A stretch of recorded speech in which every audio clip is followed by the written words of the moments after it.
할렐루야. 아멘. 우리 6월에 힘써야 될 기도 제목이 하나 있습니다. 뭔지 아십니까? 이제 대답할 때가 됐습니다. 그죠? 우리 7월 달에 우리 주일학교, 여름 성경학교하고 많습니다. 그래서 다음 세대를 위해서 이 6월 달에 아무것도 없다고 생각하지 마시고 여름 사역을 위해서 기도하면서 그렇게 다음 세대를 위해서 좀 기도해 주시길 바랍니다. 할렐루야. 특별히 기도하기는 이 모든 수련회가 늘 매년 하는 것이지만 연례 행사가 되면 안 됩니다. 정말 예수님을 인격적으로 만나는 자리가 돼야 되고 하나님의 말씀을 만나는 자리가 돼야 합니다. 그래서 또한 준비하고 하는 그 모든 가운데서도 악한 마귀 일절 틈타지 못하도록 하나님 꼭 붙들어 기도하시고, 특별히 하나님의 다음 세대가 꼭 세워지는 그런 수련회가 되겠다고 기도해 주시길 바랍니다. 설교를 시작하지도 않았는데 갑자기 눈물이 날랍니다. 오늘은 천국을 소유한 삶이란 제목으로 말씀을 전하려고 합니다. 어쨌든 이 말씀을 통해서 우리의 삶을 돌아보는 게 좀 중요합니다. 그래서 우리가 정말 천국을 사모한 그 삶이 내가 되길 간절히 소원합니다. 오늘 말씀은 사실 천국에 대한 비유입니다. 예수님께서 하신 말씀인데 천국에 대한 비유입니다. 그래서 우리가 이 비유를 이제 듣기 앞서서, 그러면 예수님께서 말하는 이 천국이라는 것은 도대체 어떤 의미인가? 우리에게 어떻게 천국이 임하고 있는가에 대해서, 어떻게 임했는가에 대해서 좀 간단히 설명을 드리려고 합니다. 한마디로 정의하면 어떻게 되는가 하면 예수님을 통해서 주어지는 하나님의 나라, 이게 우리가 지금 누리고 있는 천국입니다. 오늘 말씀에 이제 보시면 이게 헬라어로 되어 있습니다. 신약 성경은 헬라어로 되어 있고 구약 성경은 히브리어로 되어 있는데, 이 헬라어를 보시면 이제 우라노스 바실레이아 이렇게 적혀 있습니다. 근데 뭐 크게 어려운 건 아니고 하늘에 있는 나라 이렇게 적혀 있는 겁니다. 우리가 좀 줄여서 말하면 이게 하나님의 나라라는 말하고도 의미가 일맥상통합니다. 그러면 어디를 하나님의 나라라고 할까요? 하나님의 나라라고 하는 것은 사실 장소에 있지 않습니다. 왜냐하면 하나님은 이제 어려운 말로 하면 무소부재의 하나님이라고 합니다. 그러니까 하나님이 안 계신 곳이 없는 겁니다. 그러니까 하나님이 계신 곳을 하나님의 나라라고 하지 않고 하나님께서 다스리는 곳을 하나님의 나라라고 합니다. 혹시 이 찬양 아십니까? 주의 나라가 임할 때, 아십니까? 젊은 찬양인데 또 이 찬양의 후렴부에 보시면 그렇습니다. 하나님 나라 임하소서 이렇게 하는데, 제가 우리 아이들한테 물어본 적이 있습니다. 이 찬양 부르면서 너는 하나님 나라가 너한테 임한다는 게 무슨 의미라고 생각하니? 이렇게 물었습니다. 물으니까 한참 생각해 보더라고요. 왜냐하면 우리가 하나님 나라라고 생각하면 어떤 의미로 가져갑니까? 우리가 마지막 날에 갈 천국을 생각하니까 갑자기 당당하게 천국이요 이렇게 하더라고요. 그럼 네가 하나님 나라가 지금 너한테 임한다는 거는 그 천국이 지금 네 머리 가운데 임하기를 원하는 거냐? 이렇게 물으니까 갑자기 자기가 생각해도 뭔가 좀 이상한가 봅니다. 그래서 한참 고민하더라고요. 어떻게 이 찬양 부르셨습니까? 사실 하나님 나라는 땅을 말하는 게 아니거든요. 하나님의 다스림을 말하고 그 천국이라는 그 우리의 마지막 날에 가는 것도 하나님께서 우리를 온전히 통치하시는 그런 장소를 의미합니다. 그러니까 이 찬양 부를 때 어떤 마음으로 찬양해야 되는가 하면, 하나님 지금 내 인생을 다스려 주시옵소서. 하나님께서 내 인생의 주인인 줄 내가 알기를 원합니다. 이렇게 은혜 사모하면서 부르는 찬양입니다. 혹시나 다음에 이 찬양이 나오면 앞으로는 그렇게 하나님 앞에 신앙 고백하듯이 불러보시길 바랍니다. 할렐루야. 그러면 하나님께서 어떻게 우리를 하나님의 이 다스림 안에 있게 하셨을까요? 다른 방법이 없고 우리가 예수님을 믿게 하셔서 하나님의 다스림 안에 있게 하신 겁니다. 하나님께서 예수님을 이 땅에 보내실 때에 주신 직책이 있는데 혹시 그게 무엇인지 아십니까? 4글자입니다. 예수 그리스도. 그리스도가 직책입니다. 혹시 처음 아시는 분이 있다면 이제부터는 그리스도가 예수님께서 우리를 위해서 감당하신 직책이구나 하는 거 이제 생각하시면 됩니다. 이게 똑같은 말이 있는데 히브리어로는 메시아라고 하고 헬라어로는 이제 그리스도라고 말합니다. 기름 부음 받은 자라는 뜻이고 둘 다 똑같은 의미입니다. 구약 시대 때 하나님께서 그 이스라엘 백성을 다스리려고 기름 부어서 세운 사람이 세 사람이 있습니다. 그게 왕이고 선지자고 제사장이고 이렇습니다. 그러니까 예수님이 그리스도란 말은 무슨 말인가 하면 예수님 혼자서 왕, 선지자, 제사장 역할을 다 감당하신 겁니다. 그래서 우리는 이걸 이제 그리스도의 삼중직이다 이렇게 이야기를 합니다. 쉬운 말로 하면 예수님께서 지금 우리의 왕도 되시고 우리의 선지자도 되시고 우리의 제사장도 되시는 그런 분이 예수님이라는 의미입니다. 한번 생각해 보시길 바랍니다. 그러면 하나님께서 왜 예수님을 굳이 우리 인생의 왕으로 세우셨을까요? 요한복음 5장 24절인데 함께 읽어보겠습니다. 시작. 내가 진실로 진실로 너에게 이르노니 내 말을 듣고 또 나 보내신 이를 믿는 자는 영생을 얻었고 심판에 이르지 아니하나니 사망에서 생명으로 옮겼네. 할렐루야. 우리를 사망에서 생명으로 옮기셨습니다. 우리는 원래 마귀의 다스림 안에 있었습니다. 우린 잘 몰랐지만 예수 믿고 나니 내가 마귀의 다스림 안에 있었던 걸 아는 겁니다. 근데 예수님이 이 땅에 왜 보내셨냐 하면 우리 이 마귀의 다스림 안에서 그 예수님의 다스림 안에 있게 하여 주셔서 하나님의 자녀가 되게 하시려고 그렇게 예수님을 보낸 것입니다. 그리고 그 예수님을 우리 인생의 왕으로 세워 주신 겁니다.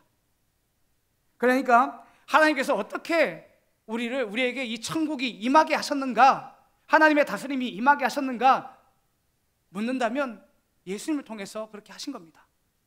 특별히 예수님이 우리 인생의 왕이 되게 하셔서 그 어떤 것도 우리한테 범접하지 못하도록 예수님의 그 통치 아래 있도록 우리를 이 은혜의 자리에 두신 겁니다. 이것이 하나의 방법이고 이것이 천국의 의미입니다. 오늘 말씀을 보시면 천국은 밭에 감춘 보화다 이렇게 되어 있습니다. 우리 오늘 본문의 말씀인데 44절 같이 한번 읽어보겠습니다. 시작. 천국은 마치 밭에 감춘 보화와 같으니 사람 이를 발견한 후 숨겨두고 기뻐하며 돌아가서 자기의 소유를 다 팔아 그 밭을 사느니라. 아멘. 사실 이 천국에 대한 예수님의 비유는 당시 이스라엘 백성들의 삶에 녹아있는 비유입니다. 무슨 말인가 하면 이스라엘 백성들한테는 그 땅을 보시면 알겠지만 뻥 뚫렸습니다. 그래서 전쟁이 많습니다. 전쟁이 많을 때에 이제 우리가 이제 부족하면 도망가야 되는데 그러면 돈이 많은 사람들은 어떻게 했을까요? 돈이 많은 사람들 어떻게 했냐 하면 자기의 재산을 자기가 보이는 가장 좋은 땅에 묻습니다. 혹시 어떤 분들이 목사님 그때 은행 없었습니까? 이렇게 물으시면 나라가 망하는데 은행에 예치를 하면 어떻게 되겠습니까? 그만큼 어리석은 게 없죠. 그러니까 정말 이제 부자들은 나라에 안 맡기고 자기가 보기에 가장 안전한 거기에다가 깊이 파고 묻어둔 다음에 나만 알아볼 수 있도록 단디 표시하고 피난을 가는 겁니다. 근데 어떤 일이 일어났을까요? 내가 분명히 저 세 번째 나무 아래 숨겨뒀는데 나무가 없는 겁니다. 어째야 됩니까? 내가 분명히 저 진짜 저거는 안 움직이겠다 싶어가지고 엄청 큰 바위 밑에 뒀는데 바위가 없어요. 도대체 이 군대가 와서 무슨 짓을 했는지 모르겠는데 바위가 없어요. 그러면 어떻게 찾습니까? 잊어버리는 거죠. 그러면서 예수님이 있는 시대로 오는 겁니다. 사실 예수님 시대에도 땅이 있는 사람도 있고 땅이 없는 사람도 있습니다. 땅이 없이 남거 일해주는 사람은 뭐라고 합니까? 소장농이라고 하죠. 이제 농사 해주는 사람입니다. 이 말씀에 등장한 사람이 소장농입니다. 하루는 이 소장농이 열심히 이제 땅을 일구면서 일을 하고 있었습니다. 근데 갑자기 이제 곡괭이질을 하는데 뭔가 팅 한 소리가 들린 겁니다. 큰 돌인 줄 알고 이제 빼내보려고 이제 했는데 그게 뭐였습니까? 보물 상자였습니다. 살짝 열어보니까 보통 보물이 아닌 거죠. 그래서 이 사람이 어떻게 합니까? 다 아시지 않습니까? 이제 뚜껑을 닫고 이제 돌아보고 다시 묻습니다.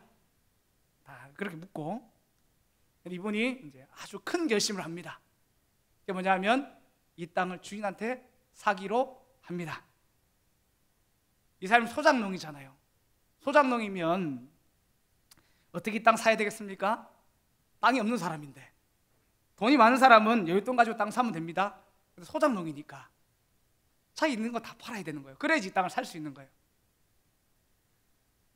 뭐 진짜 뭘 팔았는지 모르겠지만 우리 찬양 가사처럼 집도 팔고 냉장고도 팔고 기어 그 밭 사야 되니까 다 팔아야 되는 겁니다.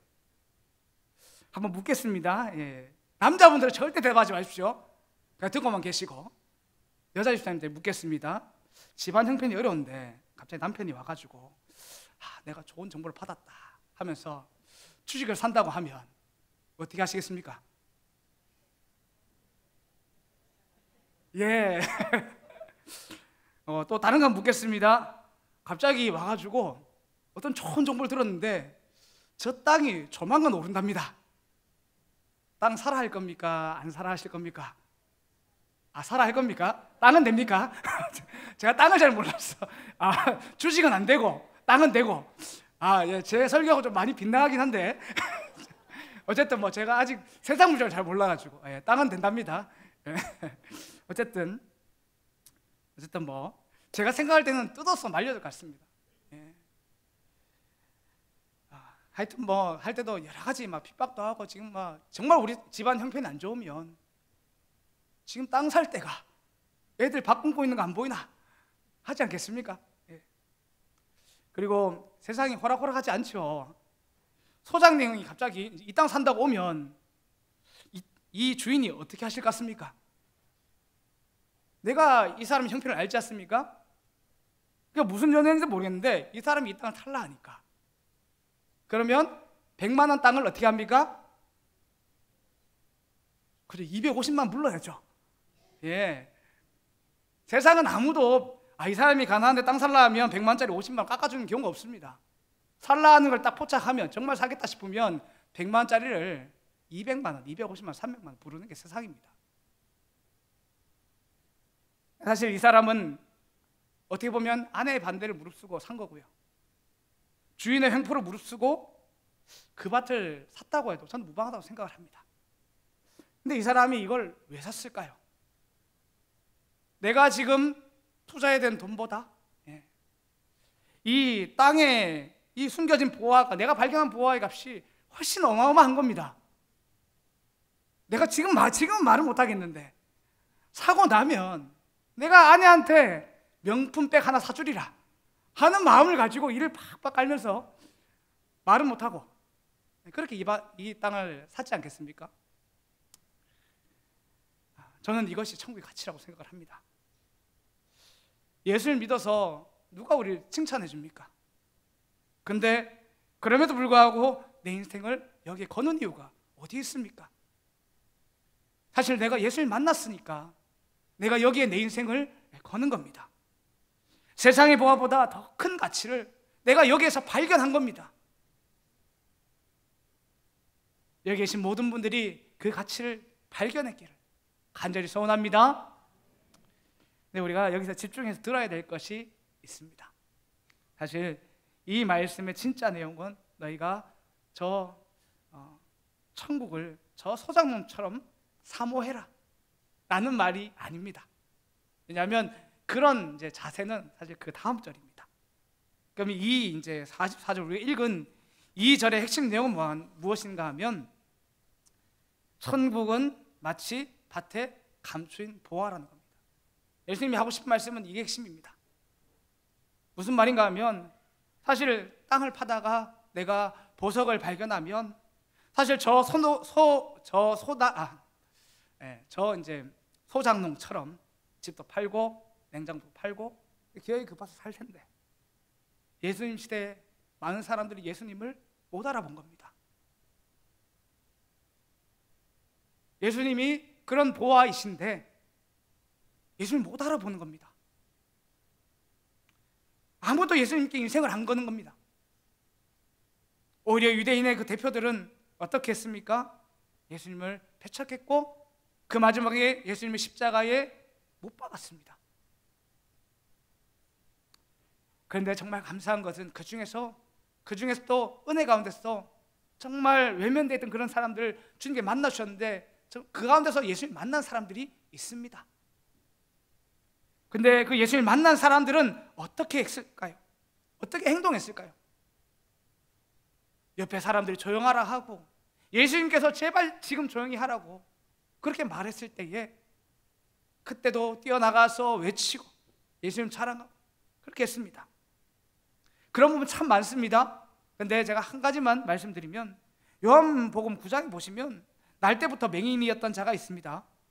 그가 눈을 뜨고 나서 그 주위가 난리가 납니다. 자기 자신도 난리가 났지만 그 주위의 사람들도 난리가 납니다. 그 상황을 보고 바리새인들이 잠재려고 옵니다. 그래가지고 부모님한테 묻거든요. 그때 부모님은 지금 이거 왜 묻는지 압니다. 잘못 대답하면 출교를 당하거든요. 그래가지고 직접 가서 물을 합니다. 그리고 이제 눈 뜬 사람한테 또 이제 입막음 시키려고 이제 이런저런 이야기하면서 말을 하니까 그 눈 뜬 사람이 어떻게 얘기했을까요? 요한복음 9장 30절 31절인데 그 사람의 대답입니다. 같이 한번 읽어보겠습니다. 시작. 그 사람이 대답하여 이르되 이상하다. 이 사람이 내 눈을 뜨게 하였을 때 당신들은 그가 어디서 왔는지 알지도 못하는도다. 하나님이 죄인의 말을 듣지 아니하시고 경건하여 그의 뜻대로 행하는 자의 말을 들으시는 줄을 우리가 아나이다. 할렐루야. 이게 무슨 말인가 하면요, 눈 뜨는 역사는 구약 성경에 없거든요. 그래서 무슨 말인가 하면 하나님이 아니면 눈 뜰 수가 없는 겁니다. 그럼 눈 떴으면 최소한 예수님이 하나님이 보내신 사람인데 이거 어떻게 설명할 거냐, 그렇게 말하는 겁니다. 하나님이 죄인의 말을 들으시는가? 지금 그게 지금 맞는 말이라고 생각하고 나한테 말하고 있는 건가? 그 말을 하는 겁니다. 근데 바리새인들 지금 이거 왜 묻고 있는 줄 아십니까? 조금만 잘못 말하면 출교시키려고 묻고 있는 겁니다. 저는 이 사람도 알았다고 생각을 합니다. 자신이 출교를 당할 위기에 있지만 그 모든 것보다 예수님이 내게 소중하니까. 그래서 지금 예수님을 자랑하고 지금 예수님의 편에 서는 그 고백을 하고 있는 것입니다. 이것이 우리의 고백이 되기를 간절히 소원합니다. 하나님께서 이제 다음 세대를 세워갈 때의 이야기입니다. 오늘 말씀이 사실 다음 세대와는 크게 무슨 관련이 있겠을까, 저도 그런 생각이 듭니다. 근데 하나님 주신 마음이 있어가지고 우리가 하나님의 다음 세대를 세워갈 때에 가장 중요한 것이 무엇일까요? 그것은 다음 세대를 위해서 저는 기도하는 일이라고 생각하지 않습니다. 우린 기도해야 됩니다. 할렐루야. 근데 가장 중요한 게 뭐냐고 물어보시면 저는 다음 세대를 위해서 기도하는 게 아니고 내가 하나님의 세대가 되는 겁니다. 이게 제일 중요합니다. 할렐루야. 사사 시대의 아픔이 있습니다. 그 시대의 아픔은 하나님을 모르는 세대가 태어난 것인데 하나님을 모르는 세대는 그냥 안 일어납니다. 오래 있다가 일어났거든요. 왜 갑자기 이 세대가 생겨났나 보면 사사기 2장 7절인데 한 구절만 읽어보겠습니다. 시작. 백성이 여호와가 산 날 동안과 여호수아 뒤에 생존한 장로들 곧 여호와께서 이스라엘 위하여 행하신 모든 큰 일을 본 자들이 산 날 동안에 여호와를 섬겼더라. 그러니까 이 이제 여호수아 뒤에 생존한 장로들 이후에 하나님을 모르는 세대가 일어납니다. 그러니까 이 말씀 이제 2장에 보시면 세 가지 세대가 나옵니다. 여호수아 세대랑 여호수아 뒤에 생존한 장로들의 세대랑 그 뒤에 하나님 모르는 세대, 이렇게 나옵니다. 도대체 그러면 여호수아 세대와 그 다음에 생존한 장로들의 세대의 차이가 무엇이었을까요? 여호수아 세대는요, 하나님의 말씀을 붙들고 가나안 정복을 한 세대입니다. 근데 이 말씀에 보시면 이 사람들은 뭐라고 했냐 하면, 모든 그 마지막에 보시면 모든 큰 일을 본 자들, 이렇게 말씀합니다. 저는 이게 무슨 말일까 한참 묵상했습니다. 그러니까 무슨 말인가 하면, 이분들은 하나님의 살아계심을 앞에 세대를 통해서 봤습니다. 내가 하나님을 떠날 수 없죠. 근데 뭘 할 수 없는가 하면, 내 다음 세대에게 하나님의 살아계신 걸 보여줄 수가 없는 겁니다.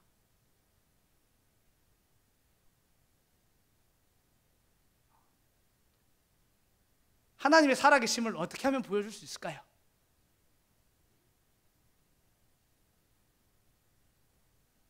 다른 게 없습니다. 하나님께서 명령하신 그곳에 가시면 됩니다. 할렐루야. 말씀의 순종입니다. 왜 여호수아가 하나님의 살아계심을 경험했습니까? 하나님께서 믿음으로 정복하라는 그 땅을 믿음으로 간 겁니다. 우리가 믿음으로 정복하게 될 그 땅을 가지 않으면 어떻게 하나님의 살아계심을 경험합니까? 믿음으로 간 사람들은 두렵습니다. 안 두려운 사람은 한 사람도 없습니다. 그런데 가서 그 자리에 있어 보니까 하나님의 살아계심을 본 겁니다. 우리가 하나님의 살아계심을 보여줄 수 있는 방법은 다른 게 없습니다. 기도 많이 하셨으면 이제는 말씀 붙들고 가야 하는 겁니다. 그래야 하나님의 살아계심을 봅니다. 그리고 내가 두렵고 떨리거든, 한번 내 인생이 정말 망하나 안 망하나 거기 있어 보십시오. 하나님께서 최소한 저는 살려주시더라고요. 그래서 여기 계신 모든 분들이 하나님의 살아계심을 다음 세대에게 보여줄 수 있길 간절히 소원합니다. 우리는 말씀의 인생을 걸어야 하는데 사실 쉽지 않습니다. 오늘 말씀에 보면 밭에 묻힌 보화를 발견한 사람은 사실 자기의 모든 소유를 팝니다. 그런데 내가 정말 예수 믿어보니까 예수님 앞에 내 인생 거는 것 쉽지 않지 않습니까? 하나님은 우리가 연약한 줄 알고 우리를 이 교회에 불러주신 겁니다. 그게 교회의 역할 중에 하나입니다. 그래서 우리에게 귀한 목사님도 허락하셔서 하나님의 말씀 잊지 말라고 듣게 하시고, 그리고 나 혼자 외롭게 신앙생활 하지 말라고 옆에 계신 성도님을 우리에게 붙여주신 겁니다. 내가 이 교회에서 신앙생활할 때 우리가 가장 근데 많다 보니까 또 우리의 마음도 다치지 않습니까?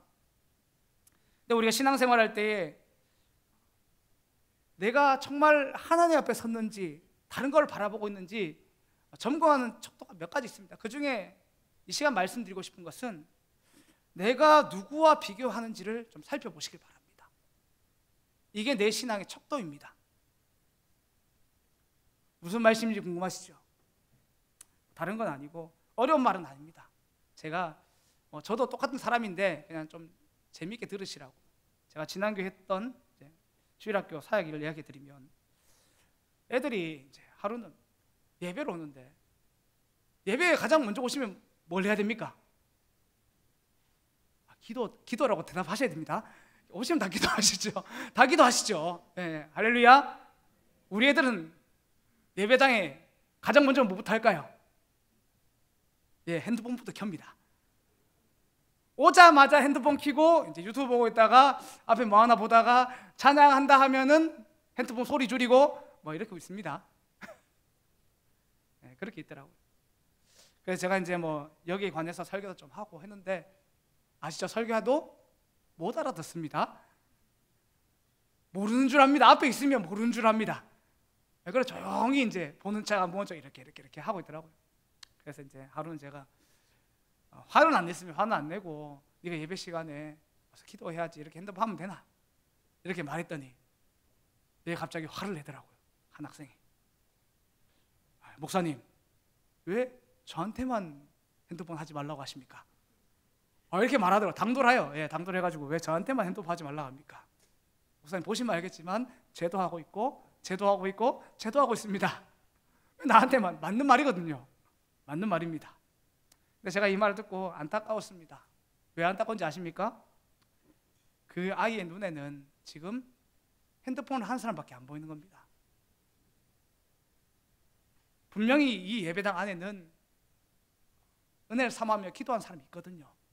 오자마자 기도한 사람이 있습니다. 근데 이 아이는 누구와 자기를 비교했냐 하면 내가 핸드폰 하는 쟤보다 덜 하고 있다는 겁니다.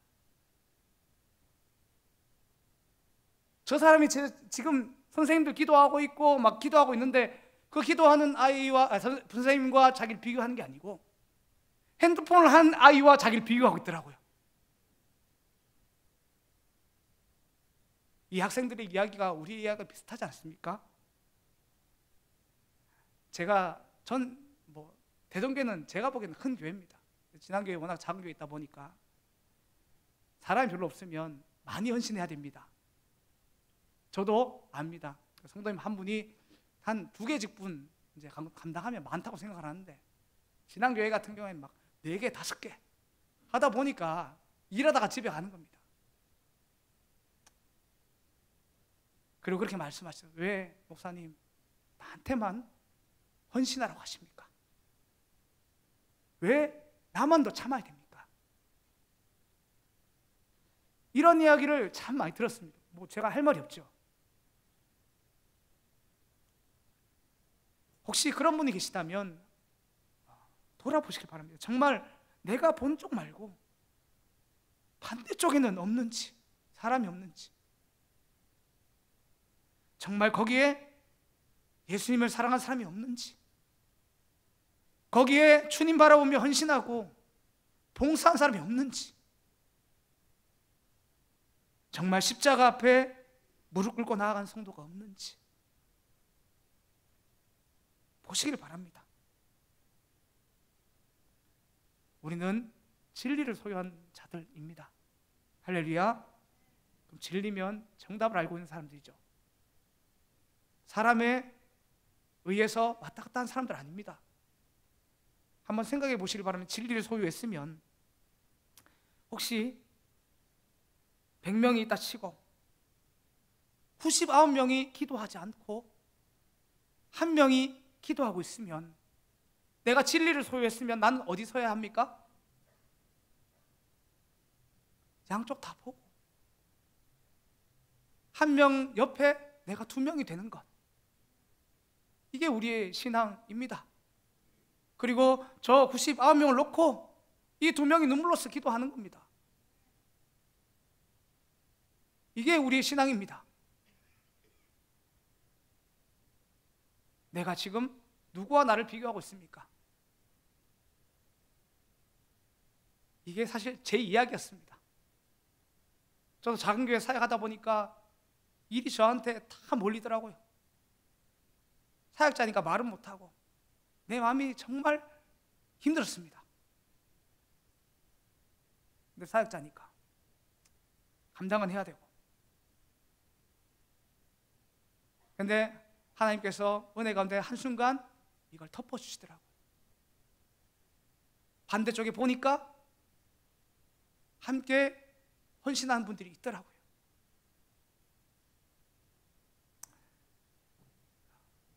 제가 뭐 더 잘나서 이 말씀 드린 거 아닙니다. 우리 함께 예수 안에서 몸부림쳐야 됩니다. 내가 몸부림칠 때 나만 사는 게 아니고 하나님의 다음 세대가 삽니다. 우리가 이것을 잘 기억하셔서 정말 우리가 하나님의 세대가 되고 정말 저 천국을 소유한 자처럼 삶을 살아야 되는 저와 모든 성도님 되시길 간절히 소원합니다. 기도합니다.